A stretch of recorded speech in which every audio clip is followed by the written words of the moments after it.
வீரகேரளம்புதூர் தளவாய் ஸ்ரீ சுடலைமாட சுவாமி கோவில் கொடை விழா தீர்த்தக்குட ஊர்வலம் கோலாகலம். தென்காசி மாவட்டம் வீரகேரளம்புதூரில் அருள்மிகு வாய்க்கால் கரை தளவாய் ஸ்ரீ சுடலைமாட சுவாமி மற்றும் பரிவார தேவதைகள் திருக்கோவில் உள்ளது. இந்த கோவில் கொடை விழா செப்டம்பர் 6ஆம் தேதி கால்நாட்டு விழாவுடன் தொடங்கியது. நேற்று மாலை 12ஆம் தேதி கணபதி ஹோமம் நடைபெற்றது. பாபநாசம், குற்றாலம், கழுநீர்குளம் உள்ளிட்ட பல்வேறு பகுதியிலிருந்து கொண்டுவரப்பட்ட புனித நீர் தீர்த்தக்குட ஊர்வலம் மேலதாளம் முழங்க வீரகேரளம்புதூர் விநாயகர் கோவிலிலிருந்து புறப்பட்டு கோவிலை வந்தடைந்தது.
கோவிலில் யாகசாலை அமைக்கப்பட்டு கலசங்கள் வைக்கப்பட்டு சிறப்பு பூஜை நடைபெற்றது.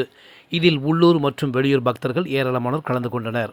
இதைத் தொடர்ந்து கும்பம் ஏற்றுதல், கொடி அழைப்பு நிகழ்ச்சியும் நடைபெற்றது.